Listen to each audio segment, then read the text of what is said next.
Welcome to the Religion Show. My name is Adnan, and today we're going to talk about the religion of Zoroastrianism. I welcome you, Professor Mr. Azim, who has specialized in the field of Zoroastrianism, and he will be talking today and about a unique text called Kese Ye Sanjan. So, with further ado, let me welcome Mr. Azim. I just want to say, let's start off by giving us a summary of this text. What is it basically about? All right. Well, the Kessie Sanjan is actually a Zoroastrian text, which many have either referred to as poetic, Okay. or people have also referred to it as a religious text. Now, there's a lot of controversy on it. However, that is our job to kind of try to, understand the historical significance of these texts. Exactly. So basically, the text itself is very vast, and it describes three important phases, which are good conditions, crisis, and resolution. And it kind of explains throughout the subtopics how these are actually followed through the years to come.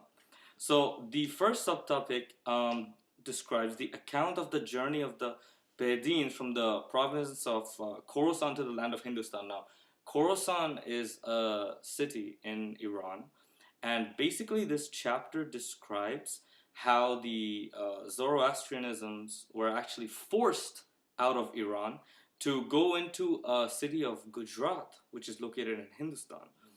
And basically, there's a lot of information in this subtopic about the steward, who is regarded as a high priest of Zoroastrianism, and it describes how this Dastur kind of, explains to the people the events that are to come and where they should go each and every time, and basically it outlines that kind of stuff. And after that, it goes on to a different subtopic, which is called the account of Shah Mahmud sending the army for war against the prince of Sanjan and his finding out about it. So basically, Shah Mahmud was an Islamic ruler, Okay. who was influenced by his vizier to actually attack Sanjan, which was the land that the Zoroastrians called after they came to Gujarat. And it explains that 500 years had passed in Hind until Islam arrived in Chapanir, and Shah Mahmud ordered his great general Ulugh Khan to go and attack Sanjan with an army. Okay. And the Hindu Raja requested the Zoroastrians that they help defend their land, and they agreed, and the war occurred. Basically, this chapter describes the process of how the Zoroastrians agreed to go to war. And then it goes on to another chapter, which is Ulugh Khan's waging war with the Hindu Raja and Ulugh Khan's flight from Ardashir. Now, Ulugh Khan, as he was a great general, decided to wage war, and then he took his troops and he went to battle. And these passages focus on the war and explains how day and night the two forces fought in a crazy battle where blood was shed everywhere. And after many days, the Zoroastrians realized that the Hindu fighters had actually abandoned their camps and fled, and there were none more in the battle. So they realized that they were the only ones who were left to defend the land. And one of the great warriors of this troop, who was a Zoroastrian, was called Ardashir, who was a great soldier.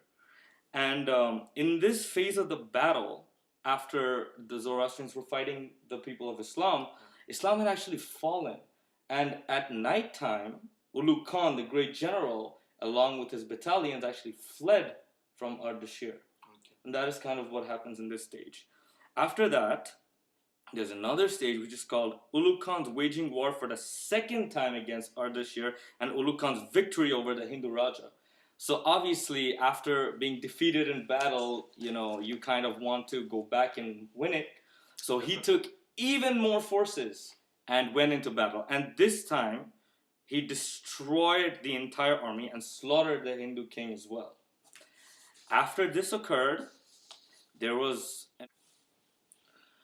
another subtopic, which is called the account of the flight of the Zoroastrians to the hill of Bahrud, and they're going to Bansta.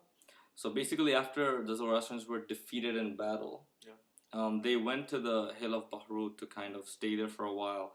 and it was for the fire of Bahram that people came to actually visit Bansta. And the last subtopic kind of describes this: the account of the bringing of the fire of Bahram from Bansta to Nafsari by Changasha. So basically, after 14 years had passed along like this, a person called Changasha, who was also a mayor, kind of, said that the fire of Bahram should be brought to Nafsari so people wouldn't have to travel all the way to Bansta. And they did so, and they called a few Dasturs, like three of them in particular, who helped this cause, who were Nagin Ram, Khurshid, and Janan Ibn Asir. Yeah. And this is basically what this text talks about. A lot of good information. What do you find the most interesting about this text? Well, to me, actually, the most interesting is probably the beginning, the journey of the Behtins from Khorasan to Hindustan, because there's a lot of interesting things that happen here. One of the interesting things is the King Alexander, who was one of the first kings who actually destroyed Zoroastrian books and stuff and oppressed them for about 300 years. And then a lot of kings came who were good kings, bad kings, who kind of, revitalized the religion and then kind of put it down and revitalized and put it down. And it just went on for a while.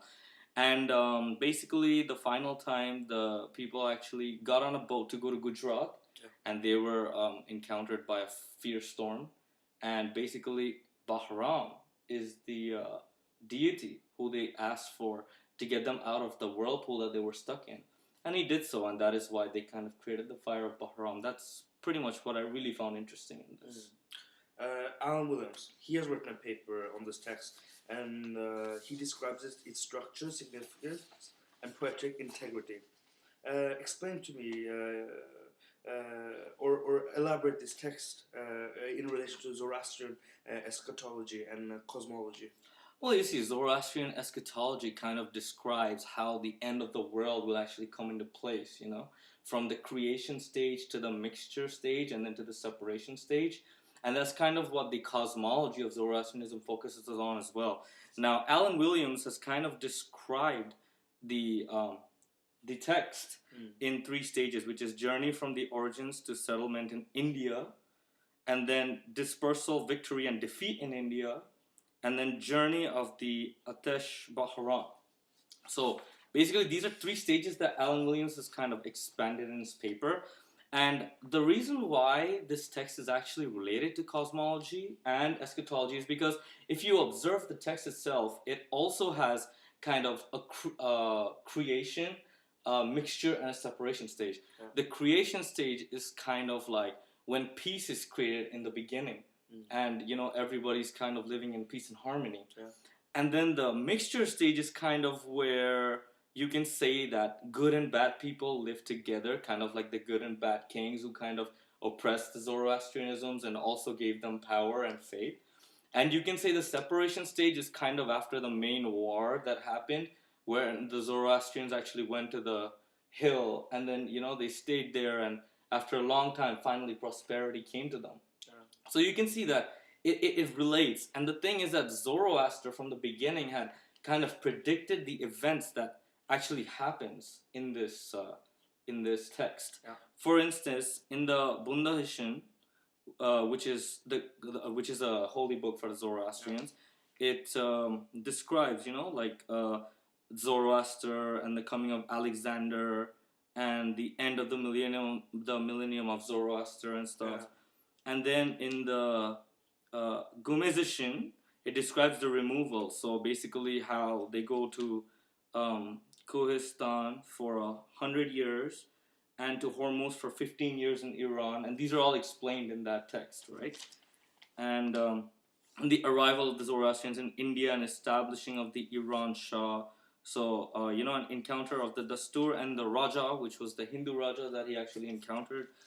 And then there's the, so basically there were stuff like this, which Alan Williams kind of describes in his paper. And, it kind of backs up how all of this works out. Okay. Well, it's a lot of good information, Mr. Azim. Thank you for your precious time. Thank you very much. Thank you.